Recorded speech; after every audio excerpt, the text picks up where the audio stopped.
Welcome to another episode of the Men's Room. Today we're joined by myself and Linda, and I'd love to guest Shannon. So she has an amazing book talking about how she transitioned from working from a 9 to 5 to working for herself and running her own business, and just the joys of life in general. So if you wouldn't mind, just give us a bit of a background on that book. Hi, Mikeul. Hi, Linda. Thanks for having me on. I'm really excited to be here today and to talk to your guests in this format. This is a really awesome way to kind of, talk philosophy, and that's what I wanted to do today with your guests. But um, I started my career in the Air Force, and there's a picture. And I was 18 years old, quickly met someone that I decided was worth sticking around for. So I turned down orders to go to Germany and decided to get married, serve for 8 years. And then I had 3 kids right after I got out of the military. About every 3 years, I had a child. And I always tell people that I'm a mother first, I'm a professional second, I'm a wife. That's very important to me as well. But I had a really challenging career in advertising and marketing and journalism. And I made it to the culmination, which was my goal, to make it to a marketing director position. And I was hired as a multi-family specialist, working with apartment communities, the managers, and our investor partners, and really got a really kind of a overarching view of what an organization could be, and was challenged with a lot of the things I was seeing. I have worked for 24 organizations over the past 30 or so years in 8 different industries. So I had a lot of points of reference to gather. My modality, the way I'm wired, is that I always want to fix stuff. And I think that's a mom trait. I think that's just who I am. I always think people can be better. I always feel like organizations can be better. So I was always trying in all of my roles, whether that was military or civilian, I was always trying to make things better for my clients or for the organization which I was a part of. And so when I got to the point where I decided to leave corporate America, I thought I can do this for other organizations. And so that's what I'm doing now as a consultant. See, I didn't know you served in the Air Force. I'm kind of curious too. What made you go to that sort of career in the beginning? Well, I was the oldest of 5. My parents divorced when I was 4. So I was living with my mother and my stepdad when I graduated high school. And they had 2 little kids and my sister, and our house was very small. And I thought I'd go to journalism school. I'd go to college and get a journalism degree. And that just wasn't in the cards for our family. And so my mother and father both served in the Air Force as well. And if you look above me, above Rosie Rivets, that's my maternal grandfather, my mom's dad. And he was also in the Army Air Corps in 1947 when it transitioned over to the Air Force. So I have 3 generations of airmen, and it just seemed a good fit. And I really wanted to get out of the small town I was raised in and see what was possible. And so I joined the military, and it's basic training is always hard. It's hard for everyone. If somebody tells you it was easy, it's probably because they had really mean parents. But it Or they're just physically, really physically fit as well. So, Yeah, it's a lot of mental anguish. I mean, they want you to basically leave behind your independent, alone, life is what I want it to be, and then they want you to adopt this team mentality. So I recently attended a seminar about military members, and that's when your frontal cortex is forming. And so if a person is young, like I was at 18, and joins the military, and really it's kind of a traumatic experience. Basic training is 6 weeks of having your heart ripped out, and it's really exhausting physically. I lost 30 pounds in 6 weeks. My stepfather picked me up from the airport, and he didn't recognize me. The only reason he knew it was me is because I was in uniform. But the military teaches you things that you can't learn in the civilian sector.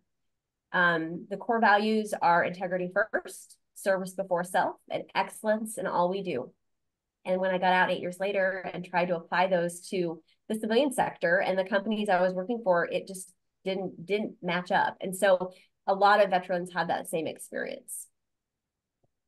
Yeah, that's what I've heard is a lot of veterans and stuff and a lot of military members that have been in the military for some time, they learn such things and it's meant for the military, but not meant for civilian life. They're never trained to transition into civilian life and what it involves, like, and just the reduction in responsibilities and privilege that they have. Because in the military, you're operating multi-million-dollar equipment. You're tasked with serving and helping people around you and their lives depend on you. As soon as you're out of that sector, it's just the complete polar opposite. And that's where you have a lot of these disconnects and depression and anxiety come up because they don't know what to do. They don't know who to turn to. They don't know who to ask. And unfortunately, I just haven't seen enough support services out there. And the support services that are out there, they're only young. Like they're the ones that I know of have been founded by other military members that have come out of the military because they've seen that there was a gap there that needed to be filled. Because from what I've heard, the American, I think it's the VAC or I don't know how you. What's the abbreviation for it? VA. Oh, VA. Yeah. The VA isn't as helpful as it could be, and that's where they came along and made their own organizations to help veterans and military members with transitioning into civilian life and just dealing with mental health issues and family problems and a bunch of different things. And sort of interesting to hear your story transition from being in the military to working for other businesses to then working at your own business and making that dream job come true. Well, it's not been without trouble. And I had a light bulb moment when you said the responsibilities that military members get. And I think that moving into the civilian sector, I was micromanaged. I didn't understand that. I was not given the responsibilities that I had in the military, and I was capable of so much leadership. And even at a young age, I was only 28 when I got out, but I was in charge of multi-million-dollar systems, and I was developing systems for the entire wing. This is a really cool story. If you don't mind, I'll share it. Go for it. I had been first stationed at a closing base, and so they were in the mode of shutting the space down. And it was very typical in the 90s. There was a lot of bases that were shut down, and I was basically assigned, and within 6 months I had orders to a new base. They wanted me to go to Germany. I turned those orders down to be with my husband, who I ended up marrying and having babies with. But I was able to go to another base fairly quickly. I went to Washington State Fairchild Air Force Base in Spokane, Washington, and we were there for 12 years. A lot of that time I was active duty, and I learned very quickly that some of the problems I'd seen at the closure base, which was filled with low morale because people were unsure of what was going to happen to them and they didn't have direction. I saw some of that reoccurring when I was a unit training manager at Fairchild Air Force Base. So I was assigned as a facilitator to put together a tiger team of people that cared, leaders, whether they be lower ranking or upper ranking, it didn't matter. Leaders can be people that have not been there very long. Leaders are really anyone that is a thought provoker, anyone that is trying to make changes that will impact the organization. So I grouped together about 15 people in the organization, and we facilitated a tiger team, and that was a Stephen Covey, quality awareness at the time. It was very big in the military. So we came up with a journeyman rotation program, and that was the top accolade I had while in the military. I was awarded Airman of the Quarter for the wing, and was able to shadow our wing commander and our senior enlisted advisor for the day and learn a lot from them in one day. But through that experience, facilitating became kind of my mode. That's really why I started my business, why I knew I could start my business, because I don't need to do everything. I have some good ideas. I have some good process development, but at the end of the day, when I started my consulting firm, I knew there was a lot of Gen Xers out there like me that had, for one reason or the other, found themselves without a job. A lot of them are done with the bad morals and the bad integrity and the low levels of humanistic management that really torture a person, especially in the marketing world, because you have to consistently advertise that this company is great. And if you know in your heart they're not, there is a if you're a good person, right, your conscience is bothering you, and so there's a misalignment and you can't really go to work. And so there's a lot of people like me that just feel like, we want to do better. And so through my facilitation experience in the military, and then, going into these other organizations, and really the best job that I had I've ever had. I mean, I love the military, but the best job I ever had was in journalism, because I had an opportunity to go into civic organizations or volunteer groups or government entities or private firms and edify the leaders, edify the people that were doing good things in the community. And I've worked in 4 different magazines, well, 5 now, 5 different magazines, either as an editor or as a journalist or as a freelancer. And I just want to tell good news. That's like, my middle name is Joy. So journalism is a great way to do that. And the funny thing that I realized is that journalism and marketing are very well linked. In my first part of my book, which is called You Have Arrived, the preface that I wrote is about Curious George. And we all know about Curious George, who's the curious little monkey that the man with the yellow hat had to usher around and try to get out of trouble all the time. And it was an entertaining story, but the authors of Curious George were Jewish people that they were actually advertising professionals. They were in Rio de Janeiro and they had 2 pet monkeys, and that's where they got the idea for Curious George. But they were also very high level advertising executives without children. They were in Paris and the Nazis were coming, and they were able to smuggle their manuscript out of Paris in their jacket and make it to New York after months of, scrapping to survive, and publish these works. And then, of course, they went on to publish, I think, 6 or 7 other books. But what they realized is that their career as a marketing agent, that really didn't matter. They had something that they wanted to give to humanity at this point in time. And what they realized is there was a niche, everybody wants to fill a niche. That niche was that kids were scared. And so they brought this little Fifi, the monkey is what he originally was. And they created this character to show that the man with the yellow hat was always going to save the child. Well, the man with the yellow hat is the parent figure.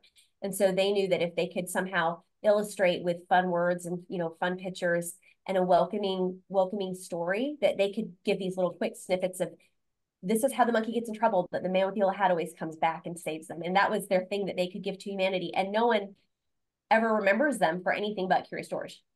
That was their side hustle. And so I stopped what I was doing.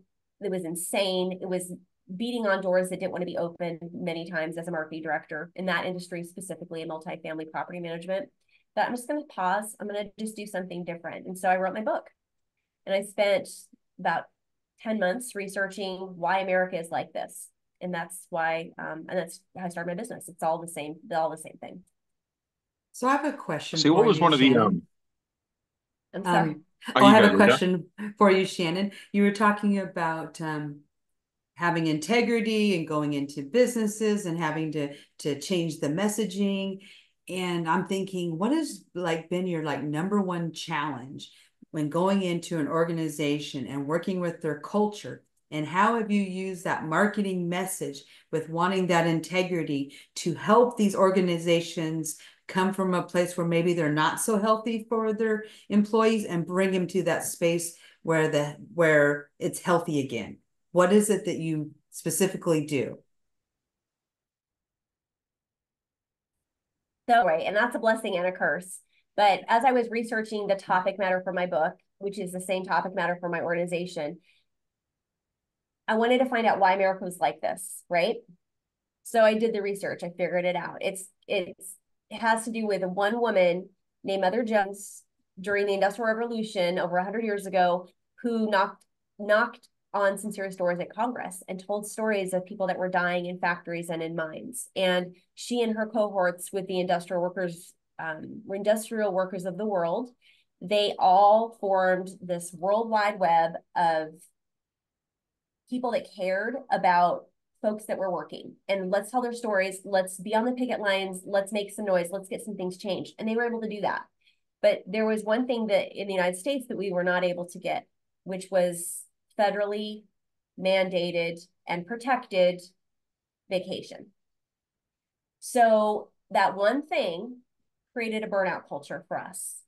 We were during the Industrial Revolution, Mother Jones and her cohorts were able to get pensions, 40-hour work weeks, safer work environments, and then they were not able to get federally mandated leave. Most other developed countries have that, which is a fostering mechanism for sanity.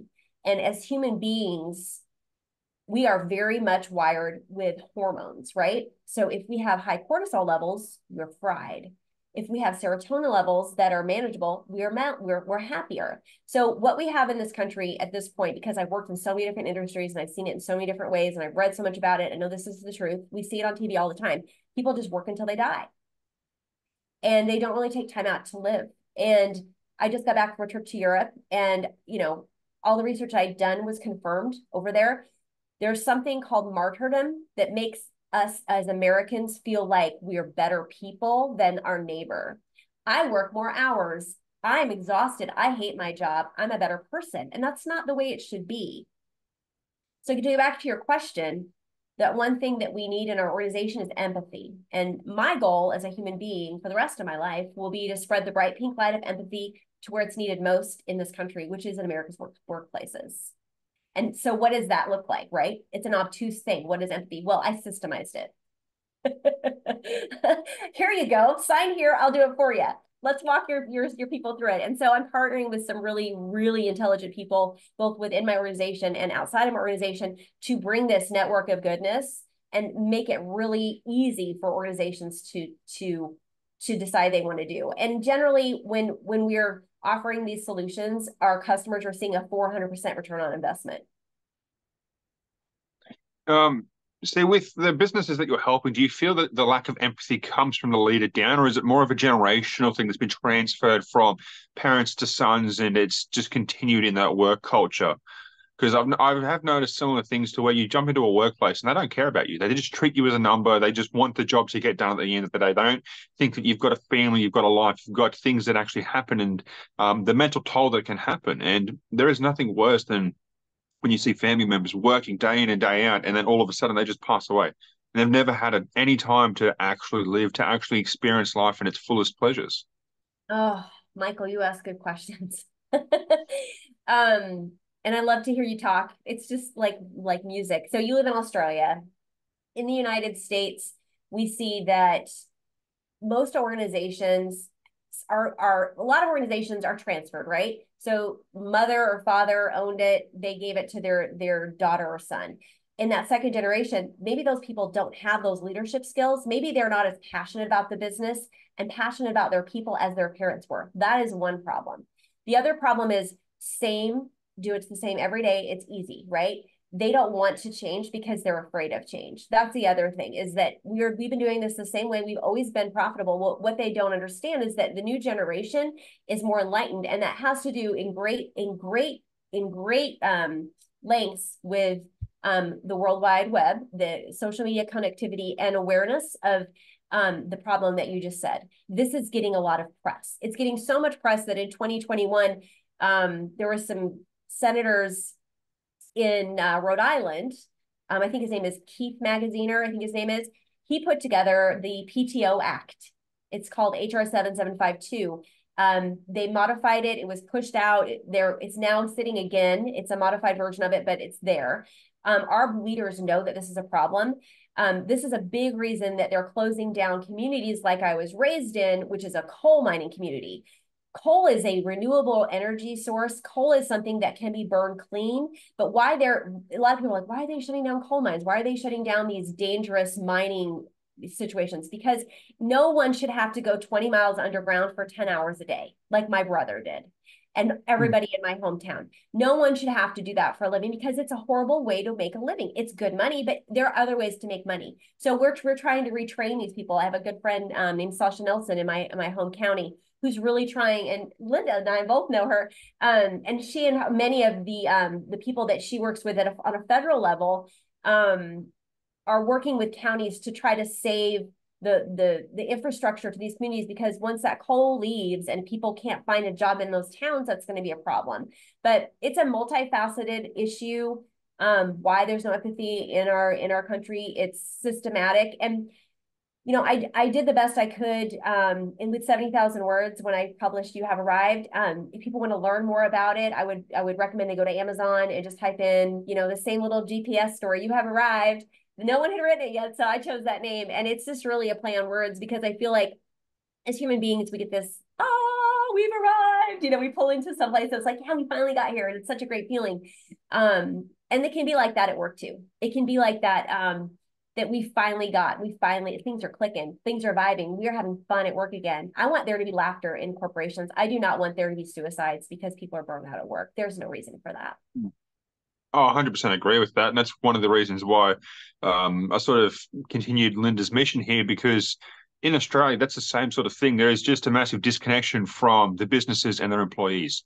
And I used to work in cleaning, and cleaning is just like, business is ruthless and cleaning is as well, because cleaning, they just treat you as you're a mop or a tool to be used until you can no longer be used. And that's when I transitioned out of cleaning and went into digital marketing, because I enjoy helping people. I enjoy seeing businesses flourish and things like that happen. But I've also seen the ugly side of marketing and how people can be heartless and just not care. And it is sad to see that there's such a big disconnect with these cultures and how much feelings are removed from businesses. And so one of the biggest things I think I've seen is just people don't think before they do something. They just act. They don't think about the consequences that's going to happen down the line. They might fire someone for some meaningless reason, and all of a sudden has a knock-on effect. They can't provide for their family. They end up homeless and things like that because they just don't have the understanding that their actions have consequences. And as for the coal mining situation, that is something that is impacting a lot of different people, where industries are just no longer becoming viable. I personally believe that we should transition into nuclear power due to the benefits in which we have. And it's such a reduced risk compared to coal and having to burn it and stuff like that, and just the amount of shit that's gone along with it, because Australia is a massive coal burning country as well. We try to do renewable resources, but it's not a feasible idea, unfortunately. It's interesting to hear you speak about such issues in America, because we have similar things in Australia. I often say what happens in America happens in Australia. It might just be a couple of years of a delay. And I think seeing a shutdown of these massive industries and stuff like that at the moment, because just no longer need it. We're getting into our renewable energy and stuff, and we're having a look at nuclear energy and whatnot. And it's hard for families that have worked in the same industry in the same town for generations, because that's all they know. And it's sort of what me and Linda have sort of put together is a bit of a course to help people transition from those sort of jobs into something more meaningful, teaching them that they can run their own business. They can just start something out of their shed if they really wanted to, like start 3D printing stuffing, or make a shampoo business, or just transition into a corporate job. Because there's so many opportunities out there for people to work now, but they just don't have the options available. And because they live in these rural towns in the middle of nowhere, they're not going to be able to find the support that's needed unless you bring it to them, unless you bring it to their awareness. And I personally understand this from living in the middle of nowhere. Like, for me, there's no options for support networks. You have to be your own biggest support and be willing to chase down these options. But a lot of the times they're in the big cities. And I can feel that's probably the same for America, is if you want to get a good job or transition into something, you've got to go to the big cities, where it's just not possible when you're living in a rural country. You're dependent on the area in which you live, because if you move, you've got no job, you've got no stability, you've got family ties in that area, and it's a very difficult situation. What's one of the most common underlying issues that you've seen with people transitioning from these types of jobs, being in coal and stuff like that, to just trying to get into a regular 9 to 5 or a corporate job maybe? I have a little bit of background in that, but something I wanted to circle back on. You said that if it happens in America, it happens in the United States. I know of 2 significant programs that have happened in the last few years in Australia that America is now using, and it's your suicide prevention at work program and your consent education program that's championed by Chanel Contos. So Yeah. there are a lot of things coming out of Australia that are super progressive. And, you know, the cool thing about living in 2024 is the internet has really shrunk our world. And so we are able to have conversations like this, and there are resources available to even the most rural of communities. But because I was raised in a rural community, the name of the town was Craig, Colorado.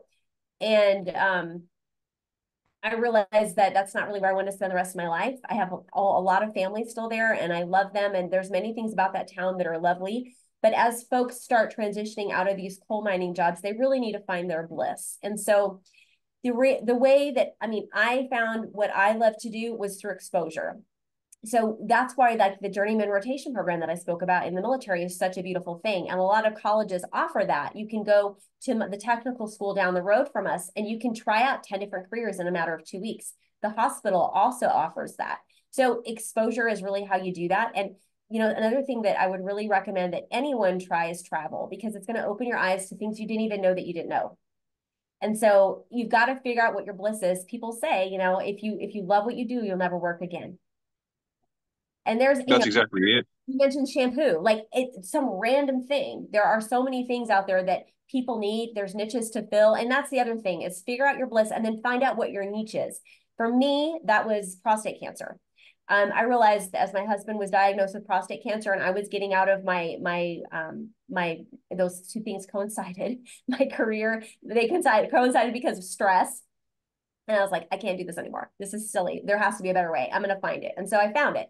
But there was nothing, I could not find anything about his treatment and what it did to a marriage. And so I had to be that source. And so I wrote about it, and I'm still writing about it. And I advocate for women all the time that are in this situation, because it's a really hard situation to be in. We struggle every day. It's a choice every day. You wake up to decide to be married to this person that is not the same person, because, hormone therapy is how they treat prostate cancer. So it's a big deal. And, I thought, if I'm living this and there's no resources for me, and I'm a blabbermouth, and I have no problem asking for help. I've never had a problem. If I can't seek out help from someone, I'll say, do you know someone that can help me? If this is this hard for me, imagine what somebody that's a little bit more shy and reserved and uneducated or just unexperienced is going through. And the problem with this specific disease, and lots of other things like this, is you don't know what you don't know until you know it. And you have to learn. And sometimes there's just nothing out there. And so I created some resources, including a blog and a book and, all the things. So there. So that's similar to what we have with the men's room, because there's a lack of men's mental health services out there. And it's exactly right. Is you try to search for these things and they're just not there. We have one great men's mental health service in Australia called the Men's Shed, and they're absolutely phenomenal. They've been around for a couple of decades now, and they're doing amazing work. But there's no other alternatives, especially being in a digital space nowadays. I feel that we should have access to more things digitally, because not everyone has the availability to go travel 2 hours to the closest sort of men's shed, as it's called around here, or men's mental health service. And it goes with prostate cancer as well, because a lot of females and wives are suffering with partners that are going through things that have been talked about, because the men always get told that we should go get checked up. We don't get told of the symptoms of what happens and the follow-on effect of how it affects relationships and things. And I think that's where it's both genders. We should be more informed about such, like, not consequences, but such things that happen, the repercussions from developing these cancers. Because my family suffers through bowel cancers and things like that. And I can only imagine the hardships in which you've endured. And you would have that silver lining to it, of course, but you can't go through the good without experiencing the bad first. And that's just a sad truth. And you had no support network there. So you developed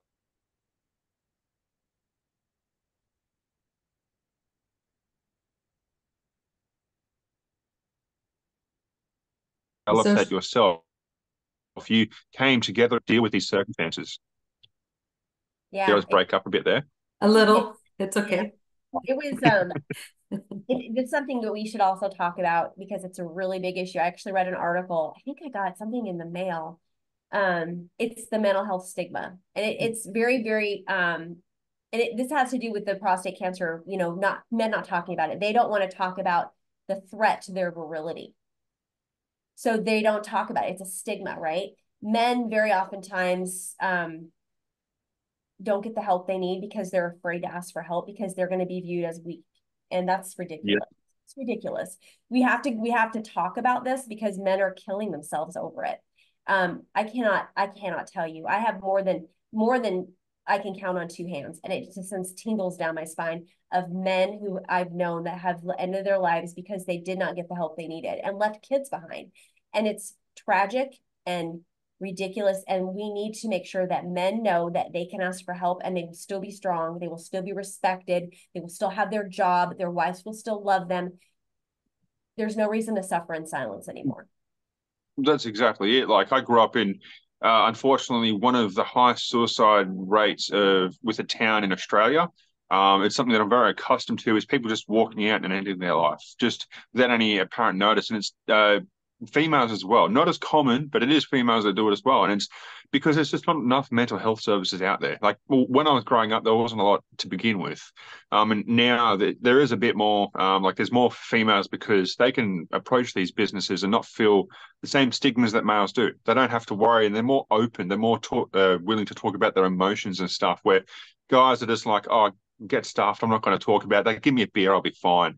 And yeah, we can do that for a certain amount of time before it builds up, before we start having issues mentally or physically. We start getting overweight, or we start thinking about things negatively. And then all of a sudden that one thing that breaks, the straw that breaks the camel's back comes along. And then that's when we punch our own ticket out. And it's sad to see. Like, I've lost a lot of mates from suicide, but also drug use, because they turn to heavy drugs in order to try and fix their pain and fix the things that have happened in their life. Little do they know, that just adds to them. And it is sad to see that there's just a lack of support all around for females dealing with these issues with men that don't know how to approach these things. Like, because the females don't know how to talk to their husbands or their boyfriends that are suffering through these issues, and the guys don't know where to go to begin with. And that's just a shit situation all around. It's just a revolving circle of crap. Well, we were never meant to be on this planet by ourselves, and we have to build community when we find none. So I started, because my situation was very similar to that. I was, during COVID, we all kind of lost our social networks, and I was working full-time at a company that was not in my new city. And so I didn't have any friends. So I was working, and it was COVID, and I couldn't, we didn't want to get sick. So we didn't go out. So for 3 years, I didn't really have any friends. And then I resigned. I'm like, oh my gosh, I'm on an island here. I have my kids, my 2 kids and my husband, and that's it. A couple neighbors that say, hey, over the fence, and that's not enough. So I decided to be more intentional with my friendship. And I would like to learn more about the Men's Shed, because I think that sounds really cool. But I started Feminist Friday. And so it's a Facebook group with the intention of meeting once a week, or I'm sorry, once a month. We meet on the last Friday of the month. And it's a women's group. And it's silly that we have to do this. Back in my grandmother's day, they had associations, they had clubs, they had, different jobs that they do, that they would be with each other. We have become this enlightening of internet and social media has created loneliness, and it's bizarre irony. But we need to be in front of people. We need to share tears and hugs and be around them. The internet and emails and social media is not a replacement. And I've in my book, I've studied it. They have proven that the internet and online relationships do not replace in-person love that you get from people. You just can't. So play your video games, but then go out of your house and try to go join a bowling league or whatever you have to do, because those people need you as much as you need them. Oh yeah, like I couldn't agree more. In an age of digital technology and being connected, we've never been more disconnected from the reality of the world. I can personally speak to that because for 12 years, I wasted my life. For 12 years, I smoked weed. I played games chronically. It allowed me to gain perspectives into life and be such a conversationalist like this today. But I know what it's like to sit there alone by yourself. And that's where I'm still trying to break out of that 12 years of messing my life up. I'm 26, now 27 by the end of this year, and it's going to be an interesting time transitioning from being alone to being around a lot of people. 2 years ago, or even a year ago, I wasn't this active online on social media meeting people, because yes, I'd game with people, you'd meet people occasionally, but they'd be in and out of your life. It's no problem. And it wasn't until I met someone like Linda have I really been able to connect with a lot of individuals such as yourself that are just got such good gifts, and they're giving back to society and showing the world what is truly possible. And that's the thing, is there's just not enough support all around. Showing people that, yeah, just go out, text a mate that's down the road or something, and just check in on him. Because we do have this thing in Australia called Are You OK Day. That happens once a year. I don't agree with it being once a year. It should be once a month, once a week. Check in on mates more regularly just to see how they're going, because once a year, it's not enough. Like, and it's not always you're going to want to constantly talk with your mates. Like, I've got a good mate of mine who he lives 6 hours away. We don't talk every week, but we talk at least once a month. We just catch up because we know not everything changed, but we just make sure to make some contact, keep each other informed, and see how we're going. And occasionally we'll go for like a holiday with each other and go do something together. But we don't actively communicate, but we make sure we're still okay. Because if something's truly wrong, I can ring the bloke at 3 a.m. and he'll pick up for me. And it's the same for me. you need to find those friends and those support networks. And especially just today, like, or this day and age, like, it's hard to get out and socially interact because we're so used to looking at a phone or having a phone call or sending a text message that you get in person, you're like, what's this anxiety I'm feeling? What's this unsureness? And it's because you've disconnected from what it's like to actually socially interact with people in person. And it's such a big problem nowadays, especially in the younger generations. Like my generation and younger, we're screwed. We have so many issues with this sort of thing, and social anxiety has been popping up, and anxiety in general. And they go to turn to pharmaceuticals to quell those issues, and even smoking weed to fix them. And that's not what they should be doing. They should just be getting comfortable with the uncomfortable situations and understanding that not everything is going to be easy. Not everything you're going to learn in 2 seconds. You can't just walk up to someone and instantly know what to say. It takes years of learning how people say things, what they say, and what to say back to them. Because like, some people are naturally gifted. I'll give them that, and they're lucky. But a lot of people have to learn the hard way, and that's just it. At the end of the day, it's like saying to you that if you went through COVID for 5 years and then putting you back in the deep end for a conversation with some departments of like some heads of departments for like work and stuff, you'd be out of your comfort zone. You'd be riddled with anxiety and worry and stuff, and you wouldn't know what to do because it's been so long since you've socially interacted. And I couldn't agree more with just trying to get people out there, like young and old, because a lot of old people nowadays, especially in Australia, we just sit at home, have a few beers, watch the football or the cricket, and not really get out much more than that. Occasionally go down to the pub, but ever since COVID, a lot of things have changed, and a lot of them have changed for the worst, unfortunately. I get it, Linda. I get it now. I get it why Mikeul is part of this. Mikeul, you've got such insight for 27-year-olds. He does. And, you know, both of you, I'm just sitting here like listening. And, you know, what I'm hearing is that when there is a need and you are going through something, what greater way to do advocacy work than to take your human experience, that thing you're going through that's really hard and difficult, and then make it easier for somebody else to walk through that experience. And they, you know, they're still going to have to walk through it themselves, but they don't have to do it by themselves. They don't have to suffer in silence. They might actually find some ways to make that experience a little bit better, even if it's really bad, just by having that exposure to the programs that you were mentioning, Shannon, what you were mentioning, Mikeul. You know what? It only takes one person to initiate a change. And that, you know, that is why we do the Men's Room show, because we do want to create this space. And, you know, it started with doing interviews on men's issues, such as having low testosterone. Then it became a space where we could have a weekly men's circle. Now we are building a program for men and women transitioning out of like different industries, such as the coal mining industry. And because, you know, what I've found is the best way to help all of these different initiatives, it isn't waiting till it's happened and having to pick up the pieces. It's about being proactive and doing things ahead of it. So if you know that there's going to be a industry shutdown, get in and work with the people while they have a chance to make that transition at a pace that isn't one day they have a job and the next day they don't.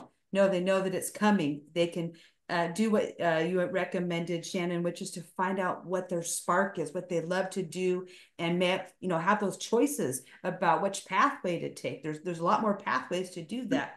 And the same way with health and wellness. Again, well, let's promote men actually going to preventive care appointments. Women have been doing it for years, and they're not fun appointments. I don't know about you, but I just went and did a mammogram the other day, and I thought, why does everyone say they hate this? It's not a big deal. It takes all about 15 minutes from beginning to end, and it might save your life. Because I have had breast cancer in my family, and not everyone has managed to escape the coming back to the living part. So it's a big deal, and men have similar things, and some of the things that can happen can be silent and maybe don't have a lot of symptoms. And so, you got to go and do the proactive thing, even though you don't want to be there, you don't want to do it. It might feel embarrassing, uncomfortable, but you got to do it anyway. Yeah, very good. Very good point. Something I wanted to circle back. I just took a couple notes. I can't help it. I'm a journalist. Emotional intelligence. And I work on this myself. We all need to work on this. You've got to listen twice as much as you talk. And when someone is speaking to you, you really have to tune in to what they're saying and how they're saying it and what kind of body language they're using, because you can pick up on cues. It's not that hard. You're not very good at this. There's some things that you can do to make yourself better at this. You can do yoga. You can go on YouTube and pull up a yoga teacher any day. You can do mindful meditation. Another thing that I found recently that I knew, because I've been doing culinary arts because I had 3 kids and I always loved the end of the day so I could be creative. I didn't realize that was my brain's chance to take a break. My left side of my brain was exhausted from problem solving all day. When you can do art, and I did some art while I was over in Europe last month, and I thought I hadn't picked up a paintbrush in 25 years. And I thought, oh, I still know how to do this. Well, actually, my digital, art that I was doing all throughout my journalism and marketing career actually helped me become a better artist. So I was like, I can paint better. This is cool. So art is a way that you can give your brain a break. And my friend Deborah Lee Morrow says that when you're always working and you never make time for the art and the music and the enjoyment of life, that you trip because you're walking left-sided. So if you can spend some time each week in the arts, in something that you find pleasurable, maybe that's paddleboarding, maybe that's yoga. I think everybody should do yoga. It's just good for the soul and good for the body, and you need to stretch. I mean, we're getting older, Linda. Yes, there's no denial there. And circles. I mean, that's so cool that you guys are doing men's circles. I just listened to Gloria Steinem's, I don't know if you know who Gloria Steinem is, Mikeul, but she was a huge advocate for women's rights and feminism and, just fairness. She has been an advocate for goodness since the 60s, and she's in her 80s now. And I was able to sit in on a Zoom call that she addressed one of my friends' universities, and I was able to sit in on that and hear her. And she's doing a tour. She's talking to a lot of universities, but she said that the women's circles or the men's circles, that's the opposite of a hierarchy. Mm-hmm. And so if you can sit in a circle and you can have these conversations, and in this forum it's fine, but I think in person even be better. You can have these conversations that can change the world. Someone has to take notes though. Or press the record button. Definitely one of the things, yeah. That's where it's a bit harder for me and Linda to sit in a circle because her being in America, me being in Australia. But I want to transition this into being digital, into being physical at some point. I want to grow what we're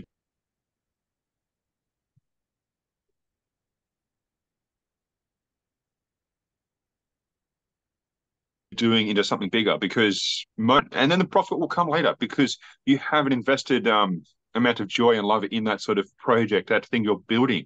If you think of it just as profit, you'll never get that joy, you'll never get that passion for it because you'll just think of money. And that's where most people go and fall short. And that's where you have businesses that just don't really care about their employees because they care about profit, not the passion. They don't care about the vision, they care about the result. And it is sad to see that. And to go back quickly to the emotional side of things, I think that's where I understand exactly what you're saying because I had to grow up that way. For me, I understand emotions quite differently because of my mental disability, and it's allowed me to see the world in a different perspective.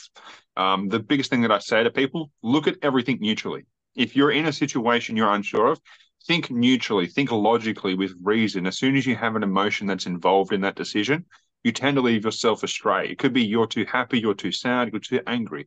But the more that you sit there and just think of things logically and look at them like, well, why is this happening? What's going on here? And analyzing the situation. If you're in a conversation with someone face to face, what are their mannerisms? How are they speaking? How are they holding themselves? And all these different things can determine how you're going to act in the future. And that's a skill that takes years to master because it took me years to sort of get that skill and build it up. And now I'm at the point where I'm a really good conversationalist. And if you met me 10 years ago, you wouldn't even recognize who I am and how I am because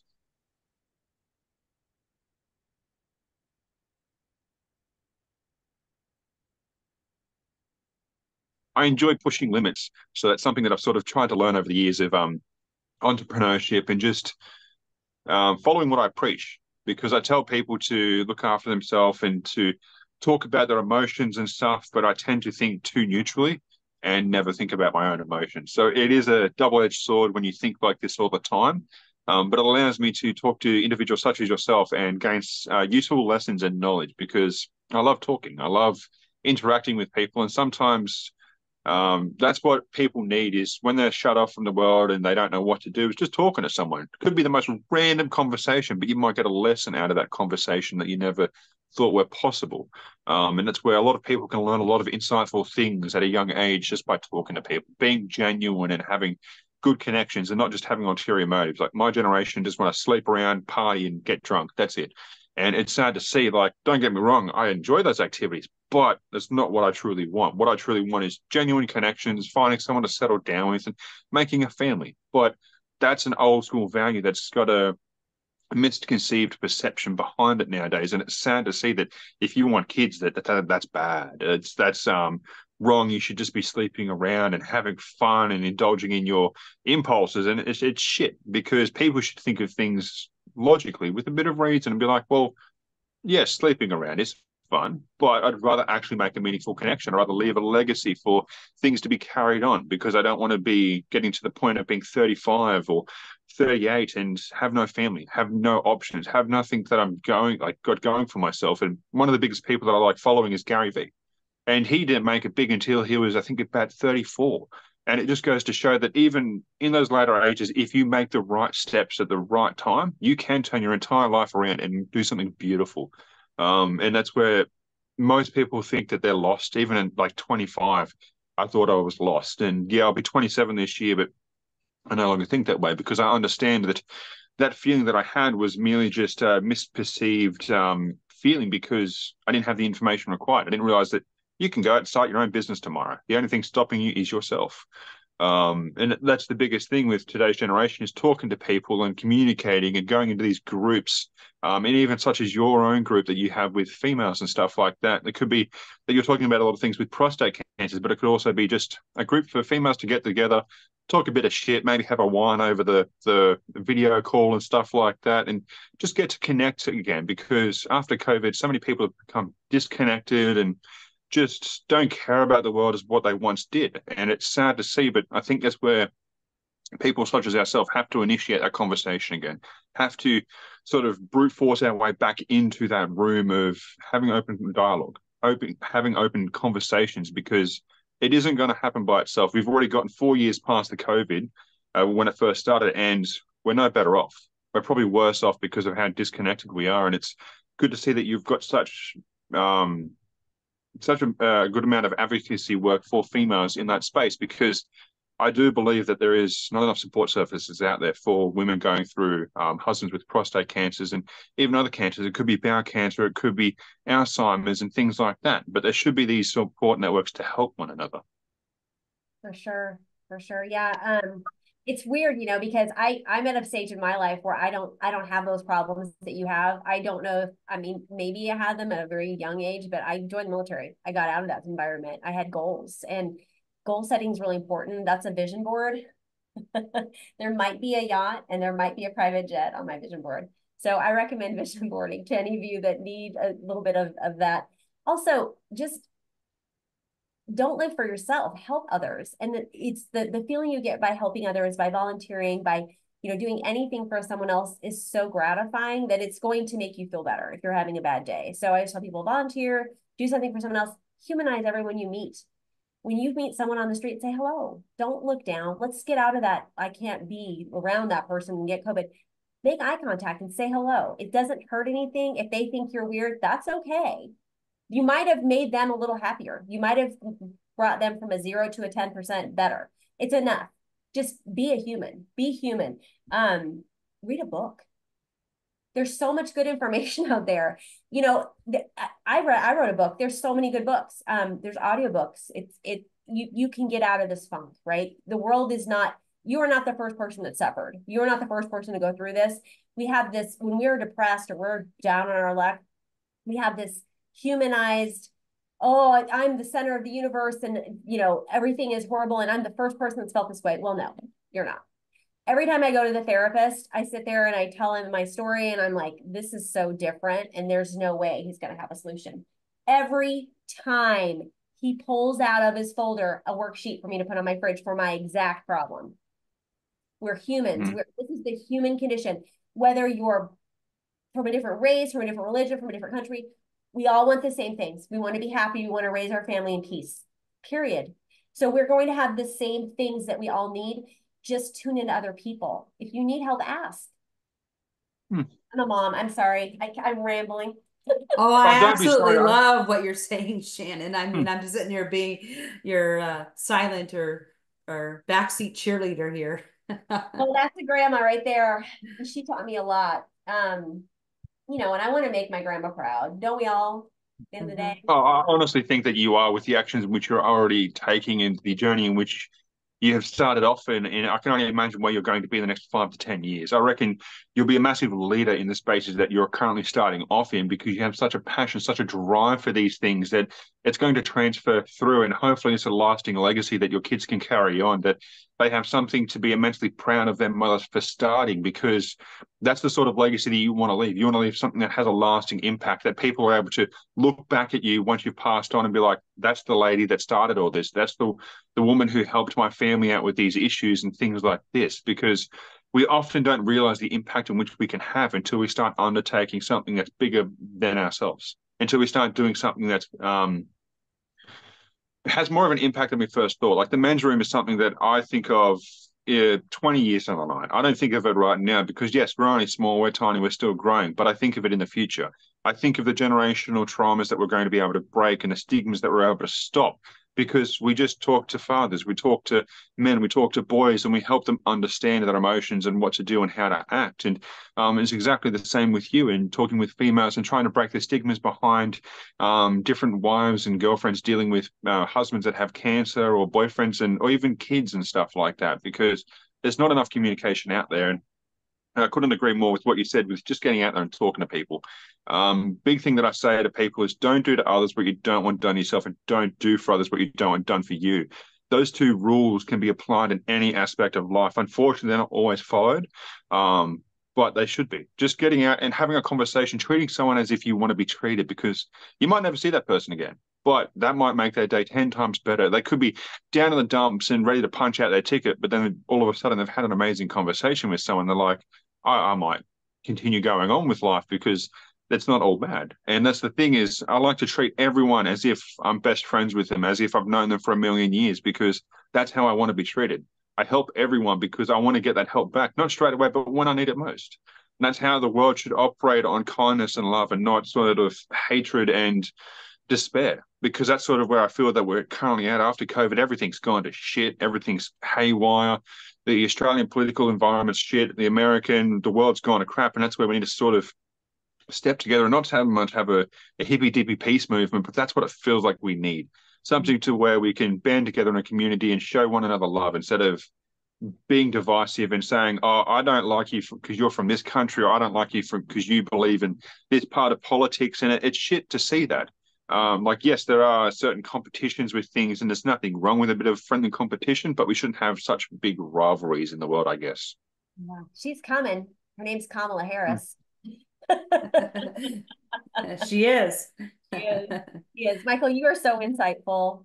I'm impressed. At 27, my oldest is 26. He's pretty remarkable too, but he doesn't have a podcast. So good for you. Good for you. You know, Jesus taught us that love was going to save us, right? We wanted to love everyone as our neighbor. And the golden rule is just as you stated. So church is a good way to get support too. Mm-hmm. Definitely is. There is support around, and you know, we need to do better by our neighbors and do better by ourselves. But I just believe with a servant's heart that we can change things, that we can. And the other thing that you were just saying, you were kind of getting negative about society and the different cultures. Don't even give that stuff voice. Be hopeful. If you give it voice, it will manifest negatively. If you say, I'm hopeful for the future, that gives goodness and grace. Your words have power. If you have goodness and grace in the things that you say, those will manifest. Kamala Harris is going to be our president. She's going to be the first female African-American, Indian-American president, and that is going to make all the difference. We're going to be able to put this nastiness to bed in our country, and we are a world leader. It's going to trickle down to all other countries, and Australia is an amazing place. It is an amazing place to live. Don't get me started on Australian politics. We're doomed. Like we've been doomed for years. Ever since we went through 5 prime ministers in 5 years, we've been in the can. And that's where I believe it's like every parliament should be younger. Every person going into presidency should be younger. Like you look at the age of Biden, look at the age of Trump, even Camilla is a little bit on the older side, and we should be getting younger people in these parts of office that understand the community in which they come from, and understand society, because there's nothing worse than it'd be like telling you to put your grandfather in as a president. He's got Alzheimer's and saying that he's going to be the best person ever.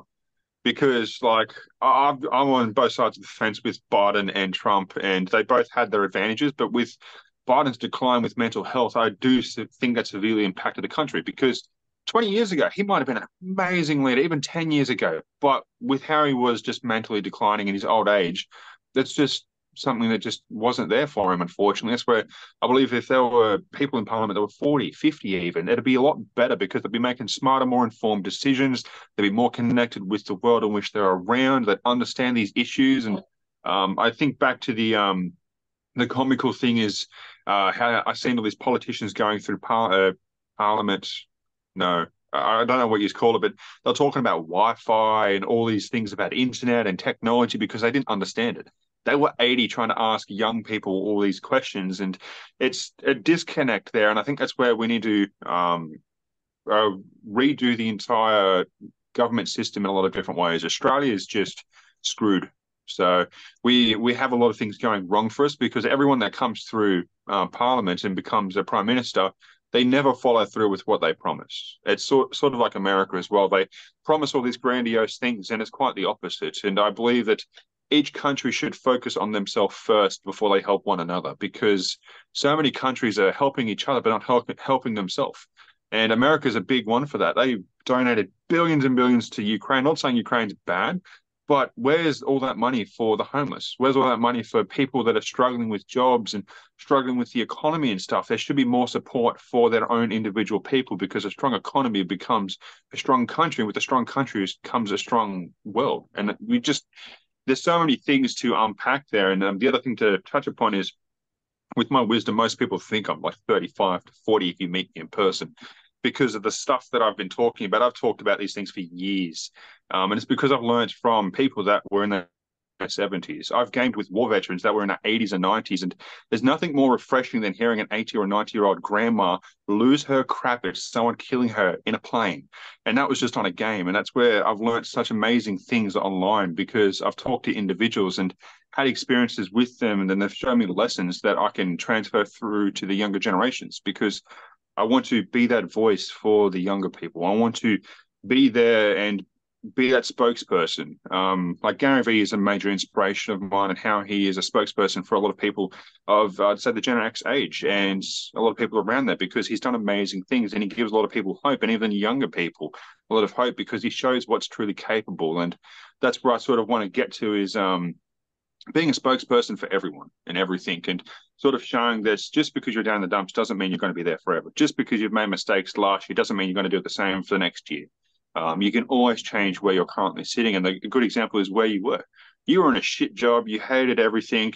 Not everything was going good with the marriage and whatnot. And then all of a sudden you've turned that around in the space of a year or two. And now you're living the best part of your life, and you've still got a lot of good years ahead of you. And it's only going to get better from there. Thanks, Mikeul. I appreciate it. Is there anything you'd like to touch upon there, Linda? I just wanted to thank Shannon for coming into the men's room today to interview with us, so that we could hear about all of the great things that you are doing, and to really be a spokeswoman for advocacy. And I just really want to thank you for being here. You're just an inspiration. And what we'd like to do is, I'd like to share information about where people can find you, how they can pick up a copy of your book, and how we can really have another opportunity to connect in an interview in the near future. Oh, well, thank you. If folks want to learn more about me, my website is, I have two websites, shannonjoymekeel.com. You can find out more about my book, access my blog, which is called The Prostate Wife. And there's lots of good information there and lots of really deep articles about what it's like to be married to someone with prostate cancer. If you'd like to learn more about my business solutions that I offer, leading with empathy and accountability, my website is called SJM, like my initials, Shannon Joy Mekeel, SJM Consulting Services.co. And I am on LinkedIn, Shannon Joy Mekeel. Ma Joy for Work is my Facebook advocacy for employers. And that's a fun Facebook group where we share information and opinions on trends that are happening in the workplace. So I'm on TikTok, Instagram, Facebook, YouTube. I have a podcast that I'd love to have you guys both on together or separately called The Small Quiet Voice, where we honor just really listening to your heart. And, you know, that's really what I needed to do. That's what we all need to do, is just slow down and figure it out. So SQV conversation is a lot of fun. And I do that weekly on YouTube.